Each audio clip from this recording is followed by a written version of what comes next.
ఇర్మియా 31వ అధ్యాయము. యెహోవా వాక్కు ఇదే. ఆ కాలమున నేను ఇశ్రాయేలు వంశస్థులకందరికీ దేవుడనై యుందును, వారు నాకు ప్రజలయుందురు. యెహోవా ఈలాగు సెలవిచ్చుచున్నాడు. ఖడ్గమును తప్పించుకొనిన వారై జనులు అరణ్యంలో దయనొందిరి గనుక ఇశ్రాయేలు విశ్రాంతి నొందునట్లు నేను వెళ్ళుదుననుచున్నాడు. చాలా కాలము క్రిందట యెహోవా నాకు ప్రత్యక్షమై ఇట్లా నేను శాశ్వతమైన ప్రేమతో నేను నిన్ను ప్రేమించుచున్నాను గనుక విడువక నీ ఎడల కృపచూపుచున్నాను. ఇశ్రాయేలు కన్యక, నీవు కట్టబడినట్లు నేనిక మీదట నిన్ను కట్టింతును. నీవు మరల తంబురాలను వాయింతువు, సంభ్రమపడు వారి నాట్యములలో కలిసెదవు. నీవు షోమ్రోను కొండల మీద ద్రాక్షవల్లులను మరల నాటెదవు, నాటువారు వాటి ఫలములను అనుభవించెదరు. ఎఫ్రాయిము పర్వతముల మీద కావలివారు కేకవేసి, సియోనునకు మన దేవుడైన యెహోవా యుద్ధకు పోవుదము రండని చెప్పు దినము నిర్ణయమాయెను. యెహోవా ఈలాగు సెలవిచ్చుచున్నాడు. యాకోబును బట్టి సంతోషముగా పాడుడి, రాజ్యములకు శిరస్సగు జనమును బట్టి ఉత్సాహధ్వని చేయుడి, ప్రకటించుడి, స్తుతి చేయుడి. యెహోవా ఇశ్రాయేలులో శేషించిన నీ ప్రజను రక్షింపుమి అని బ్రతిమాలుడి.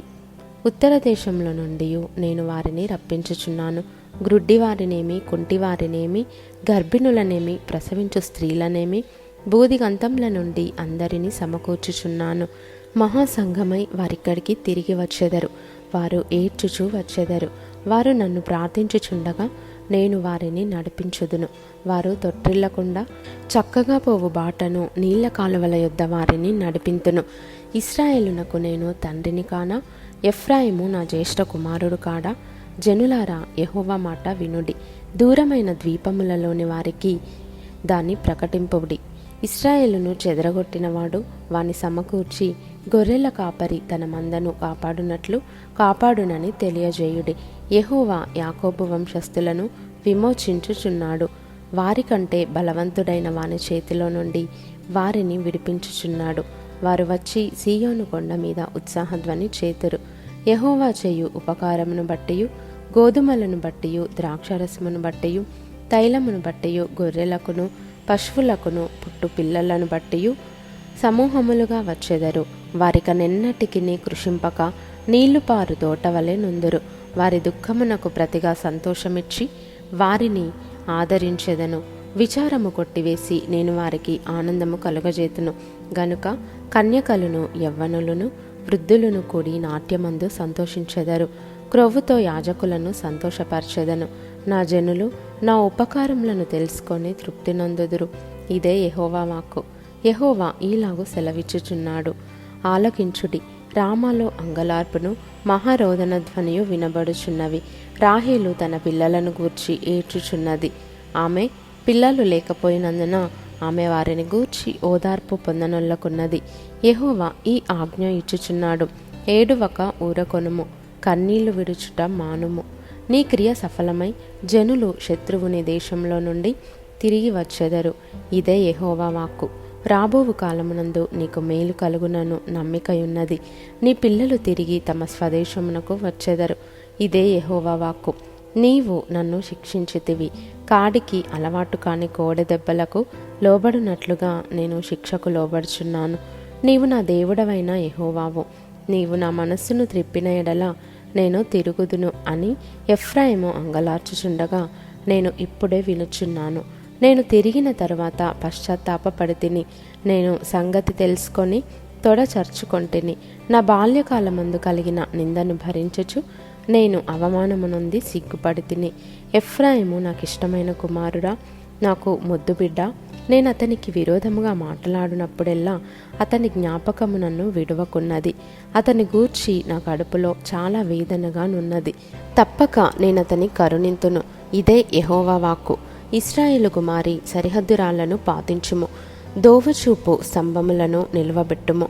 నీవు వెళ్ళిన రాజమార్గము తట్టు నీ మనస్సు నిలుపుకొనుము. తిరుగుము, ఈ నీ పట్టణములకు తిరిగి రమ్ము. నీవు ఎన్నాళ్ళు ఇటు అటు తిరుగులాడుదువు? విశ్వాసఘాతకులారా, యెహోవా నీ దేశములో నూతనమైన కార్యము జరిగించుచున్నాడు. స్త్రీ పురుషుణ్ణి ఆవరించును. ఇశ్రాయేలు దేవుడును సైన్యములకు అధిపతియునగు యెహోవా ఈలాగు సెలవిచ్చుచున్నాడు. చెరలో నుండి నేను వారిని తిరిగి రప్పించిన తరువాత యూదా దేశములోను దాని పట్టణములలోను జనులు, నీతి క్షేత్రమా, ప్రతిష్ఠిత పర్వతమా, యెహోవా నిన్ను ఆశీర్వదించునుగాక అను మాట ఇకను వాడుకొందురు. అలసియున్న వారి ఆశను తృప్తిపరచుదును, కృషించిన వారినందరినీ నింపుదును. కావున సేద్యము చేయువారేమి, మందలతో తిరుగులాడువారేమి, యూదా వారందరూ పట్టణస్థులందరూ వారి దేశంలో కాపురముందురు. అంతలో నేను మేలుకొని ఆలోచింపగా నా నిద్ర బహు వినోదమాయెను. యెహోవా వాక్కు ఇదే: ఇశ్రాయేలు క్షేత్రములోను యూదా క్షేత్రములోను నరబీజమును మృగబీజమును నేను చల్లు దినములు వచ్చుచున్నవి. వారిని పెళ్లగించుటకును, విరుగగొట్టుటకును, పడద్రోయుటకును, నాశనము చేయుటకును, హింసించుటకును నేనేలాగు కనిపెట్టియుంటినో అలాగే వారిని స్థాపించుటకును, నాటుటకును కనిపెట్టియుందును. ఇదే యెహోవా వాక్కు. ఆ దినములలో తండ్రులు ద్రాక్షకాయలు తినగా పిల్లల పళ్ళు పులిసెనను మాట వాడుకొనరు. ప్రతివాడు తన దోషము చేతనే మృతి నొందును. ఎవడు ద్రాక్షకాయలు తినునో వాని పల్లె పులియును. ఇదిగో, నేను ఇశ్రాయేలు వారితోనూ యూదా వారితోనూ క్రొత్త నిబంధన చేయు దినములు వచ్చుచున్నవి. ఇదే యెహోవా వాక్కు. అది ఐగుప్తులో నుండి వారిని రప్పించుటకై నేను వారిని చెయ్యి పట్టుకొనిన దినమున వారి పితరులతో నేను చేసిన నిబంధన వంటిది కాదు. నేను వారి పెనిమిటినైనను వారు ఆ నిబంధనను భంగము చేసుకొనిరి. ఇదే యెహోవా వాక్కు. ఈ దినములైన తర్వాత నేను ఇశ్రాయేలు వారితోనూ యూదా వారితోనూ చేయబోవు నిబంధన ఇదే: వారి మనస్సులలో నా ధర్మవిధి ఉంచెదను, వారి హృదయము మీద దాన్ని వ్రాసెదను. యెహోవా వాక్కు ఇదే: నేను వారికి దేవుడనై ఉందును, వారు నాకు జనులగుదురు. వారు మరి ఎన్నడూను యెహోవాను గూర్చి బోధనొందుదము అని తమ పొరుగువారికి గాని తమ సహోదరులకు గాని ఉపదేశము చేయరు. నేను వారి దోషములను క్షమించి వారి పాపములను ఇక నెన్నడూను జ్ఞాపకము చేసుకొనను గనుక అల్పులేమి ఘనులేమి అందరూ నన్నెరుగుదురు. ఇదే యెహోవా వాక్కు.